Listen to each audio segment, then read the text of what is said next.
The Glory did not declare war. To declare war would have been human. To declare war would have been fair. Instead, they simply descended on an unguarded human colony city. Sudden, silent, brutal. 5 million dead by dawn. Slaves chained. A city in flames. By dusk, they marched towards the next. Perhaps, had they done things differently, had they been kinder, it would have gone better. Private Zor collapsed into his bunk, rifle still warm. The first city had been dust by midday. The second would fall faster. The clock was running down on the human deployment, but it would be slow.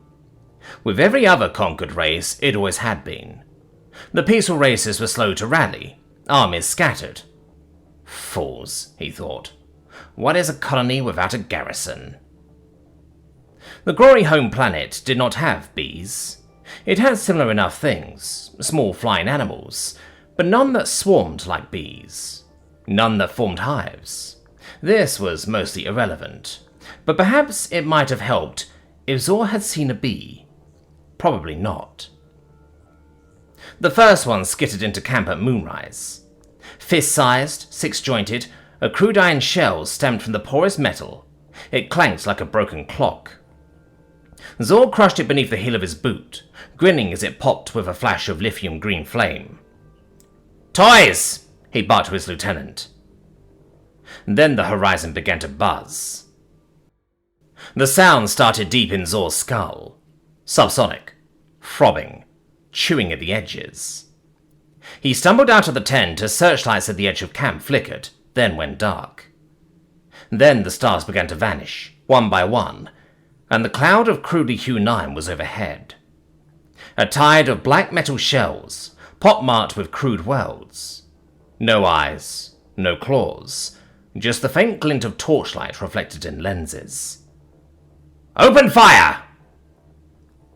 Zor's rifle spat rounds. A drone dropped, then another. Reload. Fire. Reload.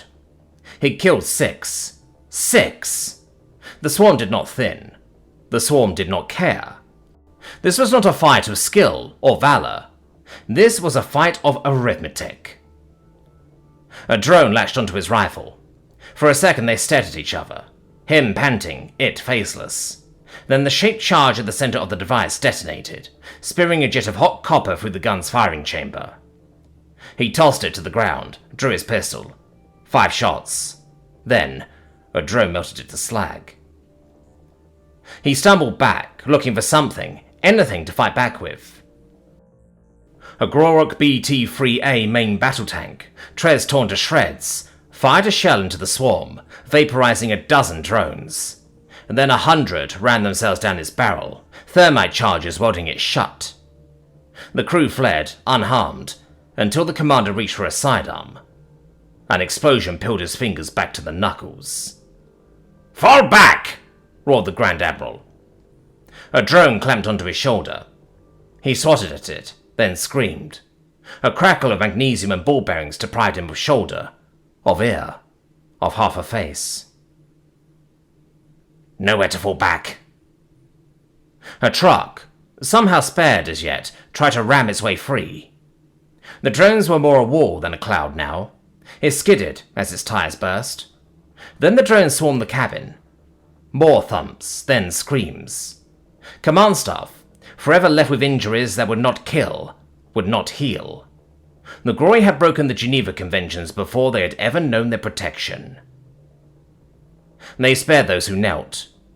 A lieutenant who had found somewhere a white flag and waved it desperately. Zor himself. He had realized the drones were herding them back towards their tents.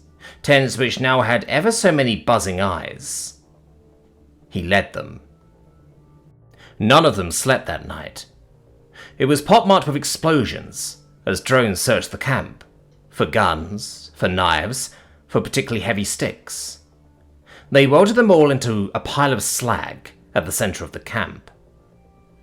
That morning, a human entered a carcass, picked clean.